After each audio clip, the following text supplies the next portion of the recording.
Hi everyone, it's Yi and welcome back to Frugality in Finance.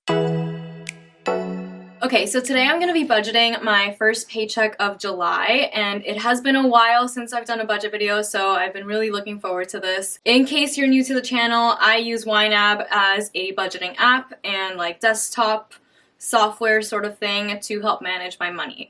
If you're interested in YNAB after watching this video, I do have a referral link in the description box below. So if you click on it, you'll get a free trial of YNAB. And this is actually my second video back on YouTube after a while of not posting. So I did get a chance to review some of the comments that you guys left on my last video. I just want to say thank you to everyone who is still watching my channel, because some of you guys have been commenting for years, literally, which is crazy to me. Thank you to everyone who's been supporting my channel for that long, and of course any newcomers. So I thought it would be fun to also answer some of your questions just in this video. So stay tuned for that at the end, but right now let's get into budgeting. So right now I have $2,334.76 ready to assign in YNAB. I am going to scroll through all of my categories here. I'm gonna assign $500 towards travel. I'm a little light on travel, I'm not gonna lie, and it's been a while since I've obviously given an update, so the reason why I'm light on travel is actually not because I recently took a trip, but because I decided to get a travel credit card with Hilton. It's my first paid annual fee credit card. None of this is sponsored, by the way. And I thought that the annual fee would be charged at the next year basically, and it's not. So it was charged this year and I was like, alright, it's fine. Like, I'll just use what I have in my travel fund right now and cover the annual fee. Because honestly, the reason I got the card is because I knew I would make up the annual fee and more during the year, so it's not a huge deal. And it didn't feel right to me to call them up to waive the fee with being like a new customer on this card. So maybe I'll do that next year. Not this year. Time to replenish my travel fund because I do want to go to London again. I went to London in April, but now I have an ulterior motive. If there are cheaper Taylor Swift tickets, I really want to see her sing August live in August on my birthday. That would be amazing. Next thing I want to do is fund my Roth IRA. So I've been sending $582 towards my IRA every single month, as I mentioned in my 2024 financial systems video. One thing to note here in savings, I mention my 401k pretty often in my net worth updates, but you guys don't actually see that in here.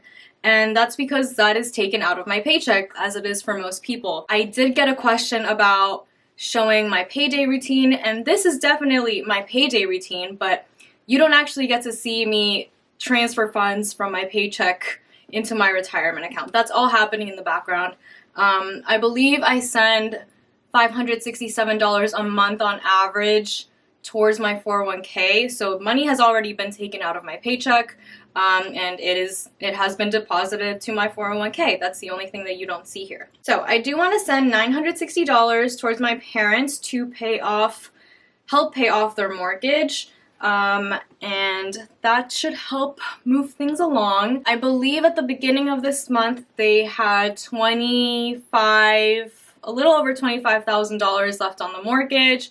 So I'm really hoping it'll be paid off this year, if not very, very, very early next year. Gifts, I'll put $20 there. Light on groceries, because obviously it's kind of like the middle of the month now, and I have been moving things around because I've had some unexpected expenses. I do think that if and when I get a raise, if and when I get my performance review, I will probably adjust my budget, and it'll hopefully give me some more room to breathe and more room for like unexpected expenses, because I am notorious for having a rather tight budget, and I don't think I want to continue doing that. I think I'm honestly gonna keep everything minimal right now, and I'm gonna send the rest towards my rent.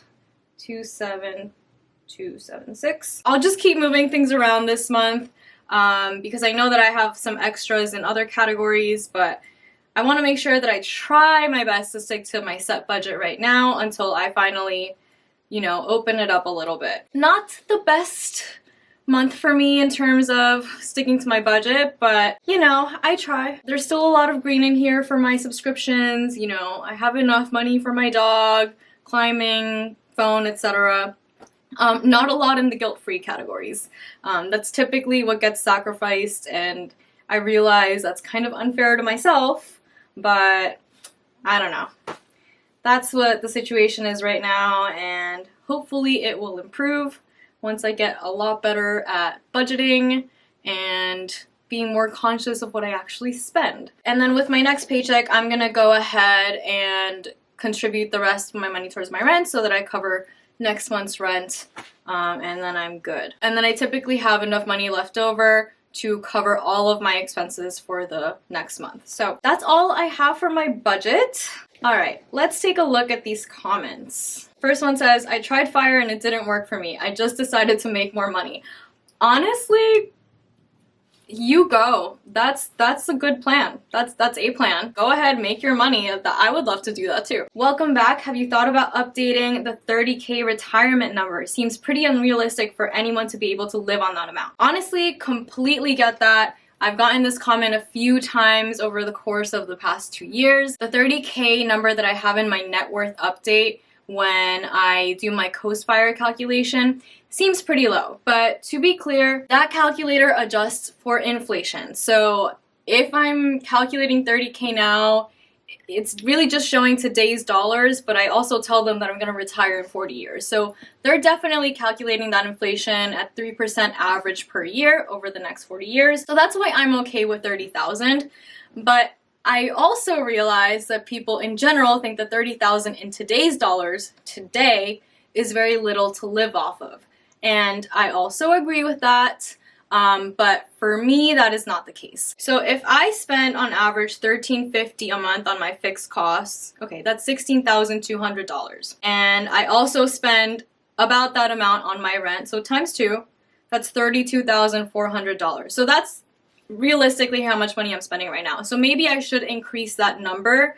But the way I see it is that in 40 years, I think I will have saved up enough to buy a house and ideally paid it off. So I should have pretty much just property taxes and expenses, maybe house maintenance, that kind of thing. If I have a paid off property, you know, I'm not going to be traveling as much, so I don't need like this excessive travel fund. I think I'll be fine. So I'm deciding to keep the $30,000 number right now.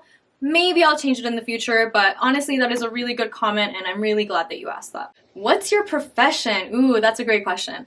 So without going into too much detail, number one, my background is in chemical engineering. That's what my bachelor's degree is in.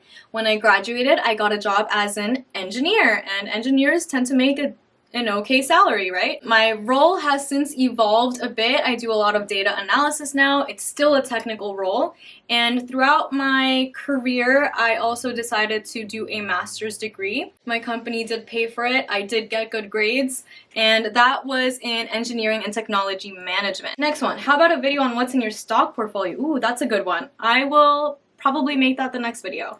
If not, definitely a future video. Do you think you'll ever get into managing your portfolio at some point? I mean, I think I do already. I mean, I don't own like an index fund, but I think I picked my index funds. I'm not really sure what level of detail this person's talking about, but I definitely pick my own stocks. The only thing is that I just automatically transfer into the same index funds every month for my Roth IRA, for my 401k, so I don't personally do any specific stock trading. Maybe that's what this person meant. I don't know. It's not that appealing to me. I feel like it's very active, it's unnecessary, and like, unless it's like a hobby, you know, it could develop into a hobby. I could see that, but it would be with like play money. Money that I don't care to lose, you know? Welcome back. Nice to see you posting again. Thanks. What's your plan for the extra money once you hit Coast-FIRE? My plan for the extra money, honestly, I'm not really planning to stop investing. I just want to reach Coast-FIRE. Like, I think I'm gonna keep investing. I'm okay with still investing after hitting Coast-FIRE. I don't think I'm gonna like just up and quit and then go work at a coffee shop. If anything, I'm gonna invest more and more because hopefully my salary will go up over the years. But when I get to the point where it's like really not necessary for me to invest crazy amounts of money, I'm probably gonna, number one, help take care of my parents if they need anything financially, travel and spend money on myself. Like I think I'll get like massages and like spa treatments, you know, things that I normally wouldn't spend money on. So definitely looking forward to that. Thank you everyone for your questions, and hopefully I'll see you in the next video. If you have more questions, feel free to comment them below.